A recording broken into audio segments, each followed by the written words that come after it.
Okay, welcome to the Siri Poetry Library. We're continuing the Goondock Saints with Poem 5. This is of Mutants and Mensches. It's about Chunk. Okay, I'll talk. Confessing sins to the sinister. Where there's lies, I'm prime minister. Pranks got attention. Theater puke worked best. Even Troy threw up that night. A horrible mess. Sheriff nearly sent me to juvie. I lied to inspire pity. Spun tall tales like a mini Walter Mitty. Picked last for kickball, last for stickball. Don't ask about the school dance. Only one group of rejects ever gave me a chance. Riding with true friends was worth my weight in baklava. Being a Goonie was bigger than my bar mitzvah. Ran like the wind a cold autumn night. When Jake sang Puccini, I almost died of fright. Gangsters, dead feds, terrors without end. I met a Fratelli who'd become my best friend. Sloth came home with us. Became part of the family, went to temple every week with our Italian Boo Radley. Before we found the inferno, we were destined to be paupers. Sloth got in WWF. We made a video with Cyndi Lauper.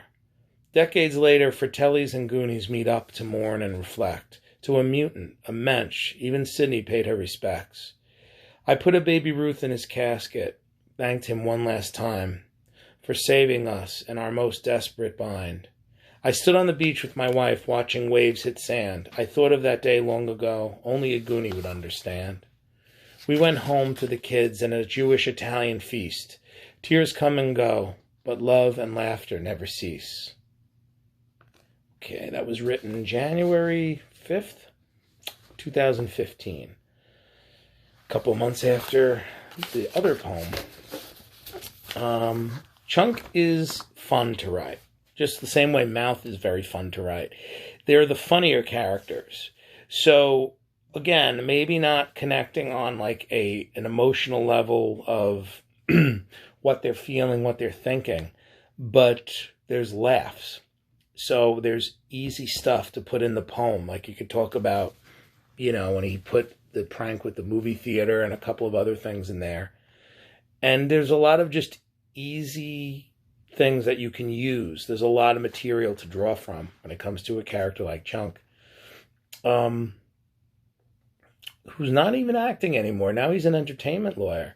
But in the 80s, he seemed to pop up whenever they needed an obnoxious kid in a TV show or a movie or something like that. He'd show up. And I have to say, he did a great little performance in an episode of Family Ties. And also an episode of Amazing Stories I remember he was on that he was really funny, where he played like a punk rock kid, and that was pretty cool. But yeah, it's again a character that I didn't want to make it a total joke, so that's why to add some emotional weight, I actually had a character pass away because John Matusak, who played Sloth, passed away in real life. But in my version of it, it happens many, many years later. And they're all grown up and they're paying their respects. And I wanted to include Cyndi Lauper in this because the music video, The Goonies Are Good Enough, was a big part of the experience of this. Remember, this was the 80s. This was when we had the birth of the music videos, the beginning of MTV.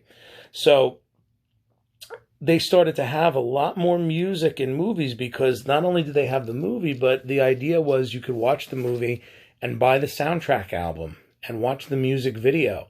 Music videos were an emerging art form in the 80s. They were a brand new art form that people don't talk about that much and how big of a deal they were. But they were huge. Of course, Thriller really kick things off. There was a few before that, but it was mostly like filmed concert footage and things like that they were repurposing because they needed to make some content for MTV. Back when they cared about music, I really miss those days because I remember them and they were glorious, But the music video for this was a big deal, and it was cool that I found a way to actually make the music video part of the reality of the film world, where it's not a separate thing, but I had Sloth get into the WWE, or back then it was the WWF, as a wrestler, And that's how they got involved with Captain Lou and Cindy, and that's how the video came to be. Because even though the video is something that exists outside of the world of the movie, I found a way to incorporate it into the world of the film. But it's just things you didn't see because they happened after the movie. I just thought that was fun. That was kind of neat.